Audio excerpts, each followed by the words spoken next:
संसद के मानसून सत्र का आज 13वां दिन था। इस सत्र में आम बजट 2024 पर चर्चा जारी रही। वहीं भारतीय पहलवान विनेश फोगाट को पेरिस ओलंपिक के कुश्ती के फाइनल मुकाबले से अयोग्य ठहराने के बाद यह मामला लोकसभा में भी गूंजा। उधर पेरिस ओलंपिक 2024 में मेडल जीतने का सपना टूटते ही विनेश फोगाट की तबीयत बिगड़ गई। इसके बाद उन्हें तुरंत अस्पताल ले जाया गया। रिपोर्ट के मुताबिक विनेश पानी की कमी के कारण बेहोश हो गई थी, जिसके बाद उन्हें डॉक्टरों की निगरानी में रखा गया है। भारतीय ओलंपिक संघ की पुष्टि के बाद खुद प्रधानमंत्री नरेंद्र मोदी ने पोस्ट पर विनेश फोगाट का हौसला बढ़ाया। इसके साथ ही पीएम मोदी ने पीटी उषा से इस बारे में जानकारी भी मांगी है। वहीं उन्होंने प्रतिक्रिया देते हुए ट्वीट कर फोगाट को चैंपियन बताया है। पीएम ने लिखा, विनेश आप चैंपियनों की चैंपियन हैं। आप भारत का गौरव हैं और हर भारतीय के लिए प्रेरणा है। उन्होंने पीटी उषा से विनेश की मदद के लिए उनकी अयोग्यता के बारे में कड़ा विरोध दर्ज कराने की भी बात कही है।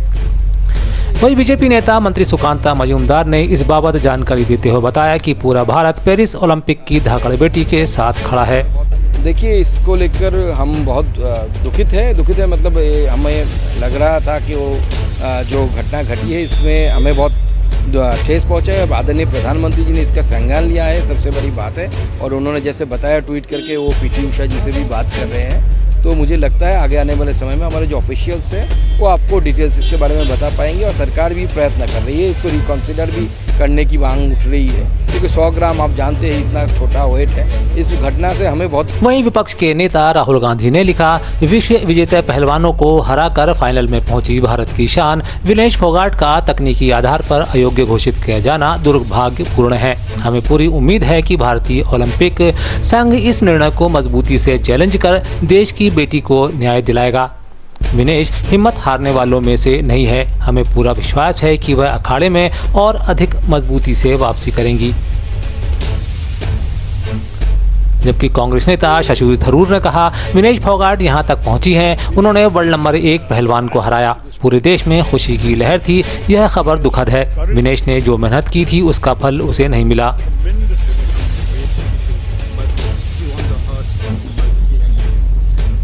Vinesh ji's triumph up to this point has been hugely impressive. She has shown courage, she has shown ability, she has shown a tremendous amount of determination, dedication. For me, she has won our hearts, she has increased our pride, and when she beat the world number 1 wrestler, the joy in our country was phenomenal.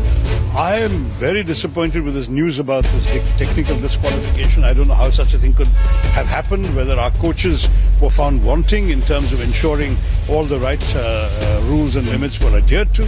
I don't know. But the fact is that, to me, the sad thing is that all her efforts did not get the reward that she deserved.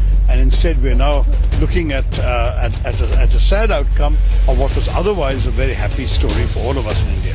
But she will always be in our hearts as a symbol of courage, a symbol of fortitude, and somebody whose ability is beyond question. My last question to you. Vinesh Phogat को अयोग्य घोषित करने की खबर तेजी से media पर और सोशल प्लेटफॉर्म पर वायरल होती रही। ऐसे में पूरे देश से उन्हें और उनके प्रति संवेदनाएं जताई जाती रही। मध्य प्रदेश के मुख्यमंत्री डॉक्टर मोहन यादव, उप मुख्यमंत्री राजीव शुक्ल समेत तमाम नेता और पूर्व सीएम कमलनाथ ने भी उन्हें सांत्वना दी है। साथ ही इस दुर्भाग्यपूर्ण फैसले पर सवाल भी उठाए हैं। मध्य प्रदेश की मोहन सरकार की कैबिनेट बैठक आज वंदे मातरम गान के साथ शुरू हुई। इस दौरान महत्वपूर्ण निर्णय लेते हुए प्रधानमंत्री नरेंद्र मोदी के आह्वान पर हर घर तिरंगा अभियान 9 से 15 अगस्त तक मध्य प्रदेश में धूमधाम से मनाए जाने का महत्वपूर्ण निर्णय भी लिया गया। यह भी कि इस दौरान गांव-गांव में तिरंगा यात्रा भी निकाली जाएगी। अन्य कई महत्वपूर्ण विषयों पर लिए गए निर्णयों की जानकारी मंत्री कैलाश विजयवर्गीय ने साझा की है। में संपन्न हुई है। आज के कैबिनेट को तिरंगा यात्रा को समर्पित करके आज बैठक प्रारंभ हुई और जैसे हमारे देश के यशस्वी प्रधानमंत्री जी ने घर घर तिरंगा, हर घर तिरंगा ये कार्यक्रम दिया है, इसको मध्य प्रदेश में बहुत धूमधाम से मनाया जाए। आज कैबिनेट में इसकी चर्चा हुई है और तिरंगा यात्रा भी साथ में निकलेगी। 9 अगस्त से 13 अगस्त तक हर पंचायत तक तिरंगा यात्रा निकले और हर घर में तिरंगा झंडा लगे। झंडे की व्यवस्था के लिए हमारे सारे जनप्रतिनिधि प्रयास करेंगे और सरकार भी इसके लिए प्रयत्नशील रहेगी।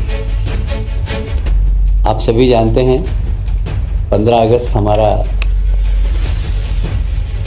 स्वतंत्रता दिवस है और स्वतंत्रता दिवस को बहुत धूमधाम से मनाना चाहिए। नई पीढ़ी में यह एहसास होना चाहिए कि स्वतंत्रता हमको बहुत सारे बलिदानियों के कारण प्राप्त हुई। तो उन बलिदान स्वतंत्रता संग्राम सेनानियों के प्रति अपना आदर समर्पित करते हुए पड़ोसी देश बांग्लादेश में फैली अराजकता के बीच अब इसकी आंच मध्य प्रदेश में भी पहुंच गई है। यही कारण है कि प्रदेश कांग्रेस के वरिष्ठ नेता सज्जन सिंह वर्मा ने एक विवादित बयान देकर देश की सियासत को एक बार फिर गरमा दिया है।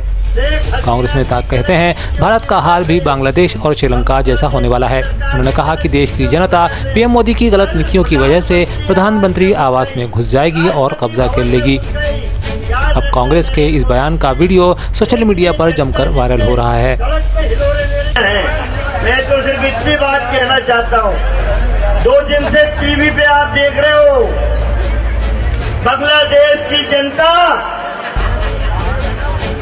शेख हसीना की गलत नीतियों की वजह से, बांग्लादेश की सरकार की गलत नीतियों की वजह से कल प्रधानमंत्री आवास में घुस गई, राष्ट्रपति भवन में घुस गई।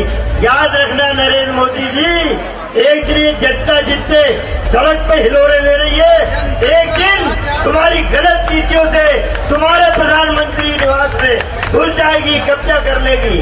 अभी श्रीलंका में हुआ, पहले श्रीलंका में जनता प्रधानमंत्री के घर में घुसी, अब बांग्लादेश में घुसी। भारत का नंबर है, तो साथियों मैं अनुरोध करता हूं, भ्रष्टाचार।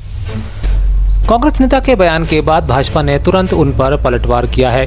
मीडिया विभाग के आशीष अग्रवाल ने सोशल पोस्ट पर लिखा, नाम सज्जन और सोच दुर्जन। कांग्रेस के नफरती पूर्व मंत्री का यह कहना कि एक दिन जनता प्रधानमंत्री निवास में घुसकर कब्जा कर लेगी, दंगे प्रेमी कांग्रेसी। प्रधानमंत्री नरेंद्र मोदी वसुधैव कुटुंबकम की अवधारणा पर चलते हैं और नफरत फैलाने वालों को धूल चटाना भी अच्छे से जानते हैं। सागर जिले के शाहपुर में पार्थिव शिवलिंग निर्माण के दौरान मकान की दीवार गिरने से 9 बच्चों की मौत हो गई थी और 2 बच्चे घायल हुए थे। मामले में अब कांग्रेस के प्रदेश अध्यक्ष जीतू पटवारी ने शाहपुर पहुंचकर मृत बच्चों के परिजनों से मुलाकात कर शोक संवेदनाएं व्यक्त की हैं। इस दौरान मीडिया से बात करते हुए जीतू पटवारी ने सरकार पर आरोप भी लगाए।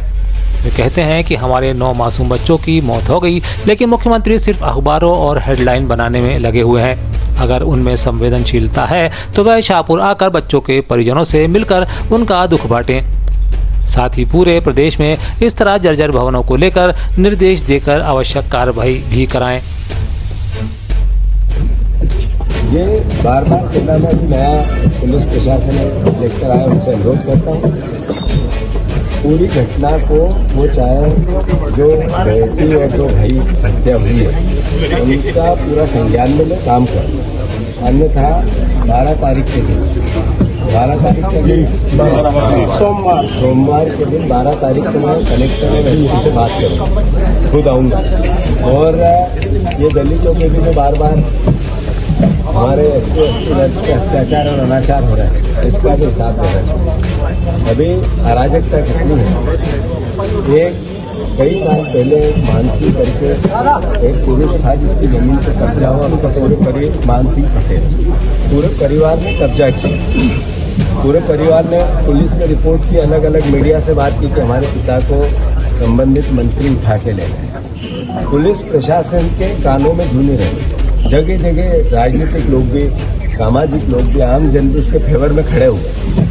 उस पर एक भी कार्रवाई सरकार ने नहीं की। अराजकता का कितना बड़ा पाखंड ये सरकार करती है। फिर कोर्ट ने कल, सुप्रीम कोर्ट ने संज्ञान में लिया उसका, बाहर से SIT घोषित की, बाहर के अधिकारियों की SIT घोषित की, IAS और IPS, और मान सिंह पटेल की खोज के लिए कोर्ट ने निर्देश दिए। आज ऑर्डर आ जाएंगे आप लोगों के सामने संज्ञान में।